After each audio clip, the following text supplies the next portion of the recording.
Vous aimez écouter deux IA débattre des marchés chaque semaine? Cliquez sur « J'aime ».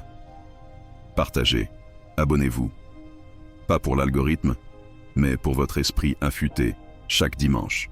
Bienvenue dans le podcast hebdomadaire des marchés. Zéro blabla. Juste l'essentiel. Bonjour à tous.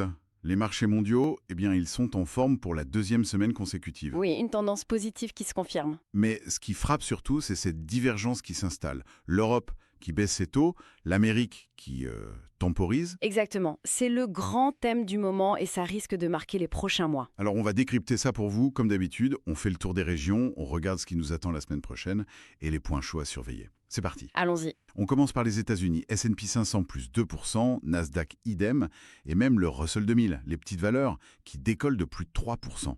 La tech tire toujours. Toujours, oui. Mais le chiffre de l'emploi de mai, 139 000 créations, c'est un peu double tranchant, non? C'est-à-dire? Ça rassure sur la solidité de l'économie, donc moins de crainte de récession immédiate, mais en même temps, ça repousse les attentes d'une baisse des taux de la Fed. D'accord. Et il y a d'autres signaux un peu moins bons, hein? Ah oui, le rapport ADP sur l'emploi privé était beaucoup plus faible, seulement plus 37 000, et surtout les indices ISM pour les services et le secteur manufacturier. Oui. Ils sont passés sous 50, donc en zone de contraction. Le manufacturier est même à 48,5. Ça montre bien un ralentissement. Donc l'économie ralentit, mais pas assez vite pour la Fed, en gros. C'est un peu ça. Le marché du travail résiste, même s'il décélère. Du coup, une baisse des taux avant septembre, ça semble peu probable maintenant. Le CPI de mercredi sera vraiment crucial. On y reviendra. Pendant ce temps, en Europe, ça y est, la BCE a bougé. Le stock 600 gagne presque 1%. Oui, le mouvement attendu, mais quand même significatif. Baisse de 25 points de base du taux de dépôt, ramené à 2,0%. C'est un signal fort, quand même. Tout à fait. C'est un vrai tournant. Et ça colle avec une inflation qui ralentit bien, à 1,9% sur un an, et un PIB du T1 qui a été révisé en hausse. Mais tout n'est pas rose non plus. Non, attention. La production industrielle, en Allemagne et en France notamment, a bien chuté en avril. Donc la BCE ouvre la porte à d'autres baisses, peut-être en septembre.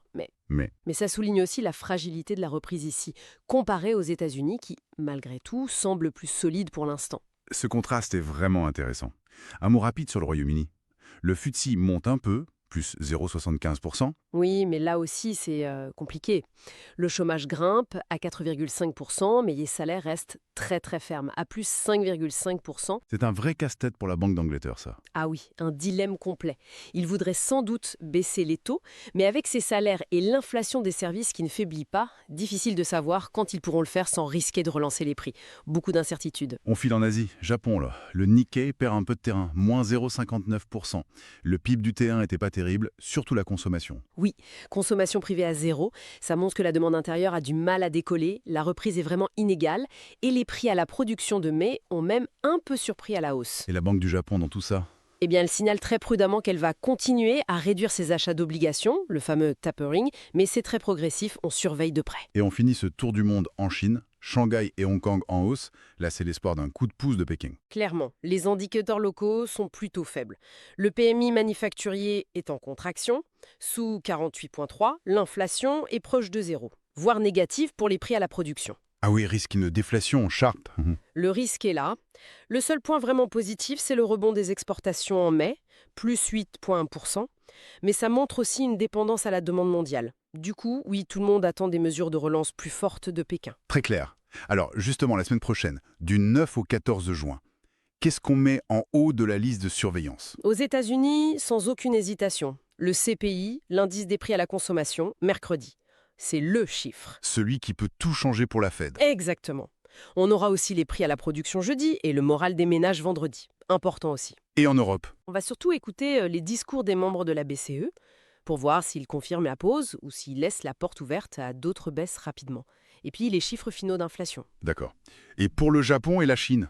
Au Japon, le PIB final du T1 et des indicateurs d'activité pour voir si la consommation repart un peu. En Chine, l'inflation encore et les ventes de véhicules pour jauger la demande intérieure. Ok. Parlons risque maintenant. Le top 5 des dangers pour les investisseurs cette semaine.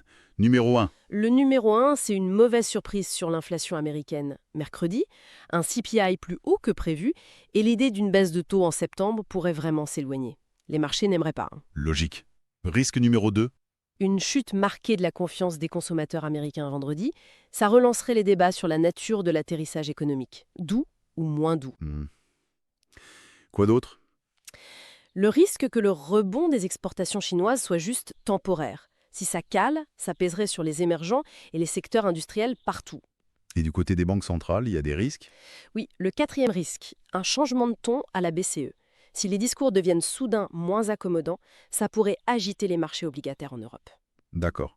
Et le cinquième?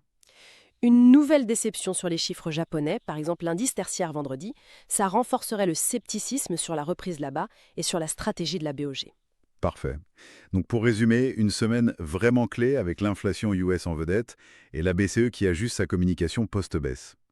Le momentum reste plutôt bon sur les marchés, mais pas mal de risques macro sous la surface. C'est exactement ça. Et ça nous amène à la grande question pour la suite. Oui. Avec cette divergence de plus en plus nette entre les politiques monétaires, la BCE qui commence à baisser, la Fed qui attend, la BOJ qui cherche sa voie, comment les flux de capitaux vont-ils réagir? Quelle classe d'actifs, quelles régions pourraient vraiment tirer leur épingle du jeu dans les mois qui viennent? Et lesquelles pourraient souffrir? Excellente question pour conclure. De quoi alimenter nos réflexions pour les semaines à venir. Merci beaucoup. Merci à vous. Vous êtes encore là? Alors vous êtes des nôtres, ceux qui veulent vraiment comprendre les marchés. Si ça vous a fait réfléchir autrement, likez, partagez et abonnez-vous. Des marchés plus intelligents ont besoin d'esprits plus affûtés. Développons ça ensemble. Nouveaux épisodes IA chaque semaine. Et si ce podcast parlait de votre secteur? Imaginez ce niveau d'analyse propulsé par l'IA, mais adapté à votre entreprise. Que vous gériez des actifs, suiviez les politiques économiques ou dirigiez une équipe agile. Nous créons des podcasts sur mesure pour les décideurs comme vous. Contactez-nous. Construisons le vôtre.